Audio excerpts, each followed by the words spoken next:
Hey guys, and welcome back to the channel. Or, if you're new, welcome.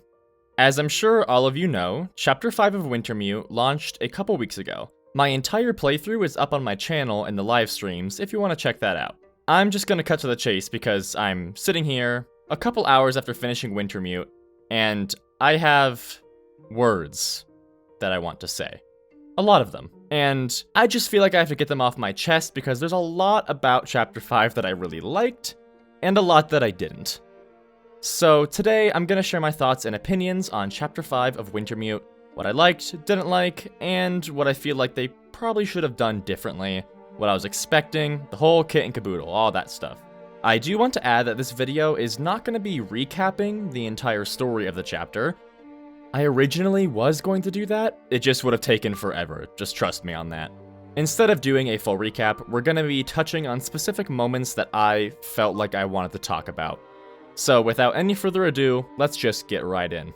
First things first, I have vastly different opinions on the story and the gameplay from this chapter. There are some moments when the two can't be entirely separated, but for the most part, I want to look at those things separately. Today, we're going to be diving into the story, and we'll dive into the gameplay in another video. Before I get into the weeds of it, I do want to say that although I love to analyze, I am by no means a writer, and I may want to go into game development in the future, but I certainly am not a professional game designer. Everything that I say in this video, whether critique or compliment, is my own opinion, and we are all allowed to hold whatever opinions we want on how this chapter turned out. So, let's get started. Wait, sorry. I forgot to mention the spoiler warning. Sorry, I don't know how I forgot about it with how massive it is. This video is obviously going into extreme detail on the conclusion of the story of Wintermute. In fact, this video is going to be written assuming that you have already watched or played it yourself. So if you want to avoid being spoiled, then come on back after you've had a chance to experience it on your own. There is a lot of discourse and conflicting opinions from the community on if the story was good, made sense, or was disappointing, whatever. I've seen a lot of people's opinions on certain moments, and I've had my own gripes as well, but all in all, if you look at the story of Wintermute on paper, I found that the writing in this chapter was actually pretty good. In fact, I actually found it to be better than previous chapters. To understand why, I want to go through the chapter one act at a time. I found the story in part 1 to be very enjoyable.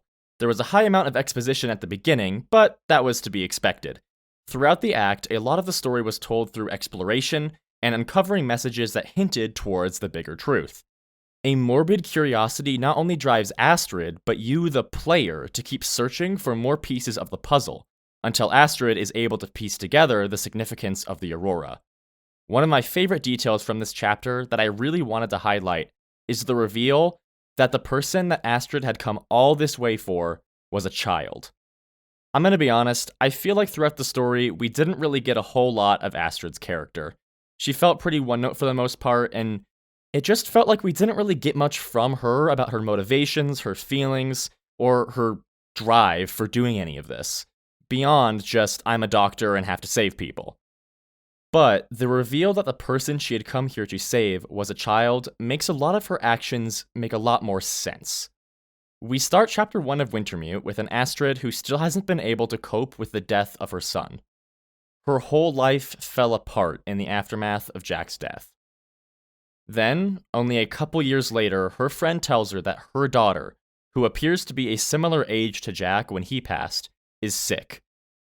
I may be looking too far into it, but it feels like Astrid's desperation, her willingness to risk everything to bring the supposed cure to Perseverance Mills, is tied to some hope that she'll be able to forgive herself for what happened to her family if she's able to save this child when she wasn't able to save hers.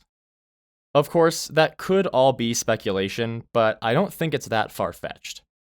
The final thing I want to add about the first act is that I felt like there was a drastic improvement in the dialogue quality during this section of the chapter.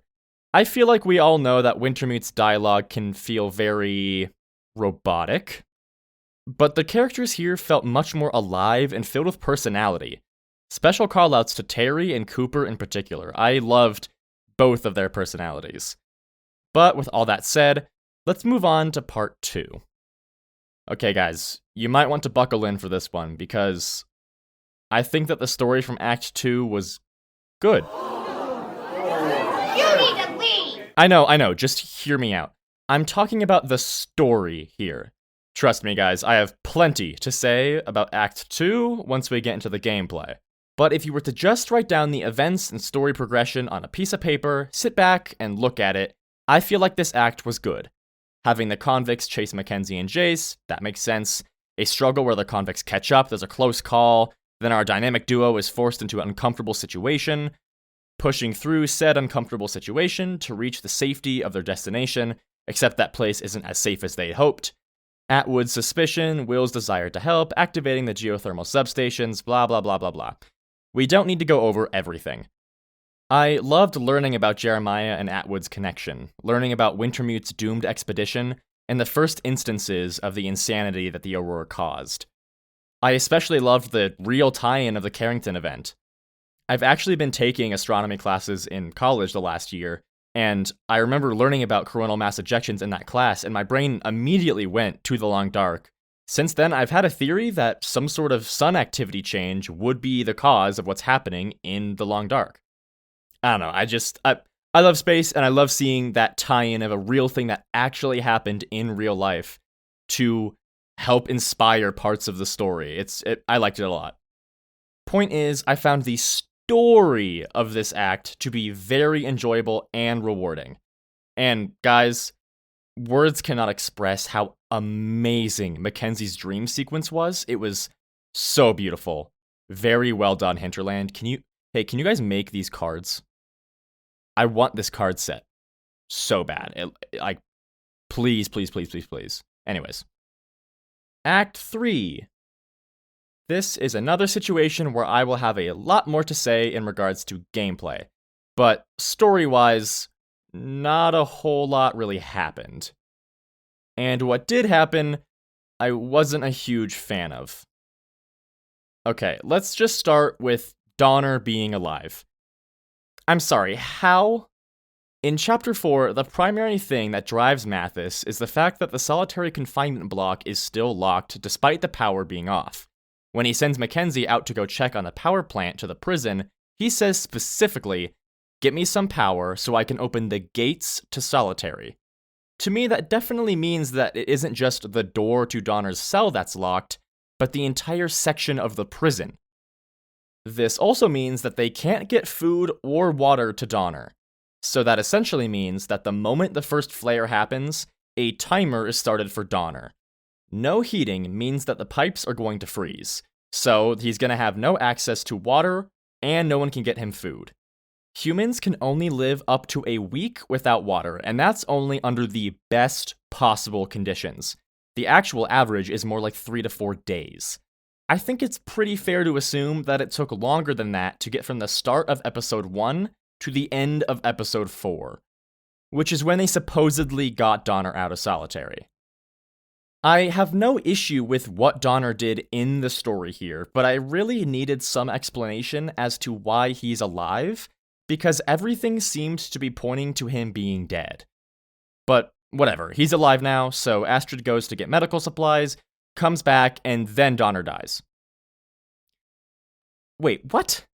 You're telling me that he survived a generous minimum of 4 days without food or water, getting severely wounded in an explosion, and being carried through the bitter cold all the way to Perseverance Mills, just to die on the bed in the room in the doctor's clinic after getting some medical attention. Maybe I'm overanalyzing it or overreacting, but I don't know, guys. The suspension has failed on my disbelief here. I'd be totally fine with everything that happened here in regards to Donner if they'd set it up in a way that made Donner being alive believable. Here's what I would have done. I would have established that Donner got hurt in the explosion, but they patched him up and he seemed fine initially. But these guys aren't doctors. They don't know how to properly clean or dress a wound. They were on their way to Perseverance Mills when the infection happened, and that's when Donner started to get weak. Now, you might think, well, that's just a bunch of stuff to have to explain. you could really establish all of that in just a couple sentences. Mathis brings Donner in and says, "This is your patient." Astrid asks what happened, and Mathis says there was an explosion. He was fine at first, but then he started to ramble, and then he stopped waking up. Boom. Couple sentences. And not only does that establish that he was fine enough to start making the way to Perseverance Mills, but it also starts to hint at Donner having the illness. Now, again, I'm not a doctor or a writer, so there's probably plenty of problems with what I said. But I feel like the general sentiment still stands. I needed something, some short comment or line that just would help indicate that there is some believability to Donner being alive. But whatever, I'm done ranting about Donner now. He's not really that important anyways. After Donner dies, Mathis flips out and tries to kill Astrid, only for Molly and Jeremiah to burst through the door and save the day. Molly hits Mathis with an arrow to each shoulder. Jeremiah throws an axe into Vashon's chest and then tackles Heller. Bam, boom, cool action, and then they make it out, with the last shot of Chapter 3 being this. Take her. I'll round up everyone I can. Hurry. No, you have to take me where? There's someone you need to see. Who? Is it Mackenzie? Is he still alive?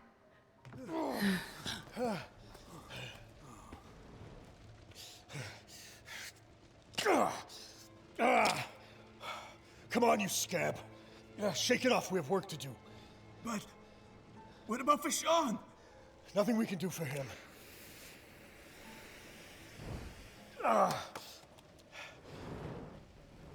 Take these flares, round up the others, find the doctor, and burn it all to the ground.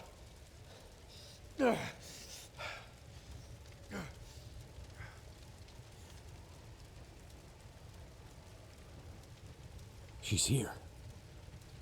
I gotta find Astrid before Mathis does. Wait.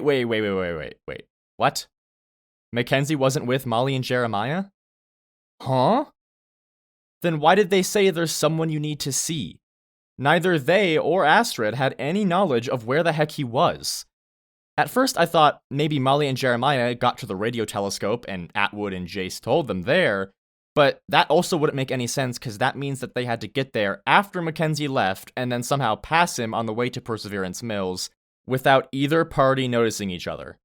There's just no reason that they would say, "There's someone you need to see." They have no way of knowing if Mackenzie is alive or near there or anything like that.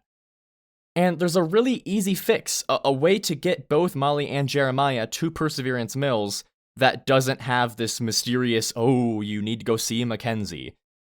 We know that Molly has been hunting down the convicts, so she can mention that she started tracking them as they went to Perseverance Mills. And on the way, she crosses paths with Jeremiah, who, after he had recovered enough, started to head towards the radio telescope to find Atwood. Molly explains to Jeremiah what's going on. Jeremiah knows that Mackenzie was headed towards Perseverance Mills, so he decides to go with Molly now to try and save him and the other people in the town from the convicts. Boom. Now both of them are in Perseverance Mills of their own accord, and now there's no mysterious, "We knew he would be here just because." And again, you don't need to spend a bunch of time explaining this either. Just replace the whole "there's someone you need to see" moment with Astrid asking Molly, "What are you doing here?" And then Molly says, "I was hunting these guys down, ran into this guy along the way, and we thought we could come help you." Easy. Boom. Like a comment that simple. Okay, sorry. Reining it in for a second. I'm not a writer. I'm sure that there are some plot threads that solution doesn't quite account for. But the point I'm making is that the whiplash I got from this was crazy. When Molly and Jeremiah said, "There's someone you need to see," my brain immediately thought, "Oh, awesome, something happened behind the scenes where Mackenzie ran into Molly and Jeremiah, and now they've set some plan in motion." Then we go to Mackenzie, who is immediately like, "Oh my gosh, she's here." And now I'm sitting here like, huh? I thought you were working with Molly and Jeremiah because how else would they have any idea where you are? I don't know, guys. It just kind of feels like a because makes dramatic moment type of situation to me. But anyways, now that I have that out of my system, I do want to say that all of my major gripes about the story are behind us. And yes, that does mean that I liked the ending. I have seen two main gripes with how Wintermute ended. The lesser one being that people don't understand why Mathis didn't just kill Mackenzie once the doors of the vault started to close, and the major one being that people don't understand Mackenzie's decision to not join Astrid and the others in the bunker. Let's first handle the smaller one. It's important to remember what Mathis's motivations are in regards to Mackenzie. Mathis is a sadistic psychopath. When it comes to Mackenzie, he has one goal. Like he said himself, he wants to destroy everything that Mackenzie loves. Once Mathis has Mackenzie at the radio station, he had effectively put his enemy in checkmate. Let's say that Astrid and the others had traded the bunker for Mackenzie. Then the whole main cast would be stuck out in the quiet apocalypse, slowly going crazy from the effects of the Aurora. Either Mackenzie loses his mind while the people he cares about watch, or he has to watch the same thing happen to them before following suit. In this scenario, Mathis wins. He doesn't do it himself, but he does ensure that Mackenzie has to watch the people he loves slowly go crazy, potentially turning on each other. And as an extra sweet bonus on top of that, he gets to have a safe bunker with a bunch of medicine and supplies. Now, that being said, this was not the outcome that Mathis preferred. The one that he preferred was the one that he got. So now let's look at what happened, where they didn't trade the bunker for Mackenzie. The doors close, and Mackenzie is forever separated from the person that he has been through all of this for. He will never get to see Astrid again. But why didn't Mathis kill Mackenzie like he said he would? It's simple. He never intended to. The way that I see it, Mathis's attempt to get into the bunker was solely a method to get back at Mackenzie. If the others had agreed, then he gets his vengeance, plus a safe bunker, medicine, and food. But he never actually wanted that to happen. Just watch how he acts as the doors close. He doesn't run in desperation like some of the other convicts. He doesn't cuss, scream, or rage. He stands there, watching. He isn't angry. We've seen Mathis angry. And this is not what that looks like. He's just watching. He's waiting for the action to finish. For the only people who've been able to stand against him to be locked away. Since we have known Mathis, he has constantly talked about wanting to be the king of this new world. He knows that he wouldn't be satisfied holding up in some bunker. He wants free reign of Great Bear. Once the vault doors sealed, he got everything he wanted. He ripped Mackenzie away from Astrid.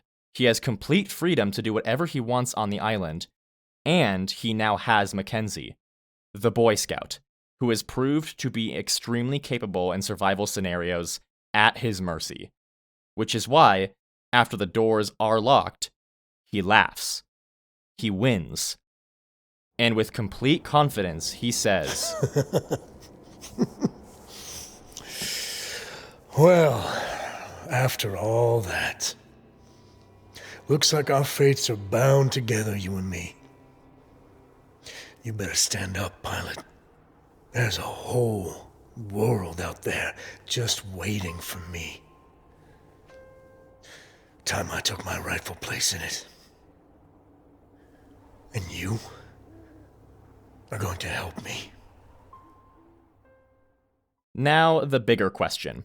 Why on earth did Mackenzie decide to stay with the convicts seemingly out of nowhere? Why didn't he fight back or seemingly have any desire to create a struggle? This is what I thought at first, too. It was very confusing, but then our lovely The Long Dark lore master, Toasty Bits, said I should go back to the beginning of Act 2 and pay attention to Mackenzie's conversation with Methuselah. And once I did, everything started to fall into place, and the more I looked at it, the more I couldn't believe that I didn't notice it earlier. The conversation between these two is incredibly important for understanding Will's decision at the end of the chapter. Methuselah asks Will if he found what he's looking for, and he says no, that he's still searching.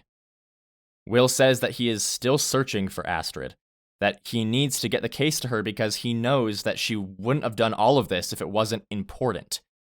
He says, "I've gone through hell to get to this moment, and I still have the case. I'm still looking for her. Why am I doing that? Methuselah then says this. Nature works in cycles. Things change, and living things adapt to the change, or they don't. The lights in the sky, they are a warning of things to come. Now, let's look back at Mackenzie all the way back in the prologue of Wintermute. Here we see a Will completely stuck in the past. Despite the fact that his business is very much struggling, he still sits in the office of Jackrabbit Transport. He still can't leave the plane his father gave him, he still wears his wedding ring and keeps a picture of Astrid on the wall next to his bed, despite not seeing her in years. His life fell apart, but he refuses to accept that and change. He wouldn't adapt, seek a new path, a new course of action to help drive his life forward from where he is now. He instead stayed in what little he could hold on to while mourning the past he once lived. Suddenly, Astrid shows up and needs something. Despite the fact that she has no right to ask Mackenzie to do such a dangerous task, he agrees. During the flight, the plane goes down right as Will is about to tell Astrid all of the things that have been swirling and stewing in his head over the last few years. He never gets to say those things. Instead, he wakes up with no idea where Astrid is, and the only thing he has is the hard case that she so desperately needed. So, he decides to take it to her. He goes through hell, fighting bears, convicts, and the elements. It seems very simple, like, yeah, this is the right thing to do. So whenever someone asks him why he's doing all of this, it's because he has to get the case to Astrid. It's not about what's in the case. It's about how far you'll go and what you're willing to do, not knowing what's in the case. It's about how far you'll go and what you're willing to do without knowing what's in the case. The case is a symbol for the past. Inside it are all of the thoughts and feelings that Will has kept inside since he and Astrid split up. It's all of his regrets, his desire to find a way back to where he once was. Will wants so badly, for so long, to get what's inside the case to Astrid, to tell her what he was going to on the plane, all of the feelings he has harbored for so long. But eventually, he starts to ask himself, why? What good will that do? What good will come from fixating on what can't be changed? It's like Methuselah says, things change and living things adapt to the change. Or they don't. My interpretation is that Methuselah's words stuck with and changed Will. He realized that what he has failed to do is adapt to the change. Mackenzie always says that he isn't a hero. He's just someone stubborn enough to keep going. But that's just it. He hasn't kept going. He's stuck in the past and hasn't allowed himself to start again from where he is now. When Will asks what's coming, Methuselah says, a time for people stubborn enough to keep going, even when the purpose or outcome isn't clear. At first, this confuses him, but it is when he sees Astrid again and he hears about the plan to take shelter in the bunker that it all makes sense to him. He can choose to go to the bunker with them, be with Astrid again, hide from the Aurora, and hold on to the way the world used to be for just as long as they can. Or he can choose to adapt. He can choose to let go of how the world used to be, how his life used to be, and instead see how it is now. Prepare himself for what is to come. At this moment, Mackenzie decides that he's done holding on to the past. He doesn't want to hide away. He chooses to face what the world is throwing at him now. Even if that means letting go of the things that had mattered to him so much in the past. When he's in the radio station, I've seen some people say that they felt like his actions were kind of implying that he was going to take his own life. I disagree. I think that those actions fall in line with what I'm saying. He hangs up his Jackrabbit Transport business card. He's letting it go. He's not holding on to his old business, his plane. He puts his Jackrabbit Transport jacket down to symbol that he's leaving this will in this room. He looks at the picture of his family when they were happy. He says one last goodbye to Jack. He still loves him dearly and misses him dearly. But he's done letting that sadness control and dictate the rest of his life. Then Mathis shows up and brings him to the vault. At the vault, Mackenzie tells Astrid that he thought he'd lost her forever, but he'd only lost himself. In spending so long holding on to what used to be and the hope that Astrid would return to him, he locked Will Mackenzie in a box, not letting him grow, change, be something new, experience something new. He'd stopped being himself. He tells Astrid to stay alive for as long as she can and that he will find her, but I don't think he did that because he wants to survive until he can be with her again. I think he says this because he does still care for her and he wants her to be safe. And yes, he does want to see her again. But right now, he needs to let himself change. He needs to lock away the need to be in the past.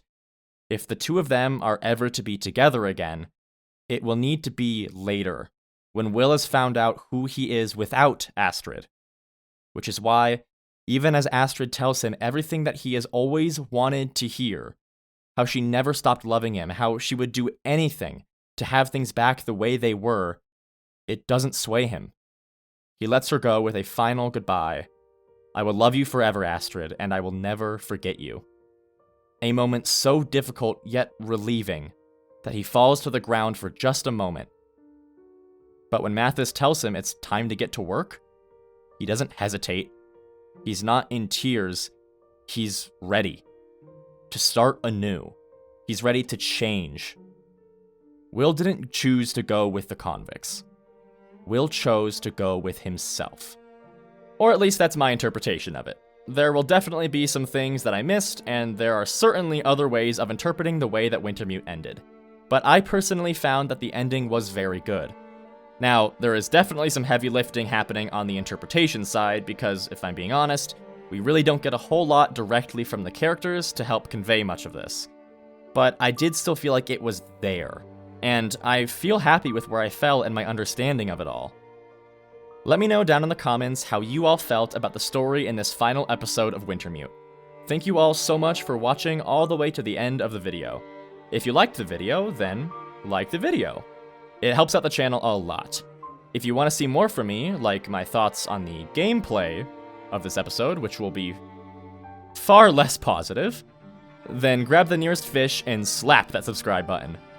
Thank you all so much for watching, and I will see you in the next one.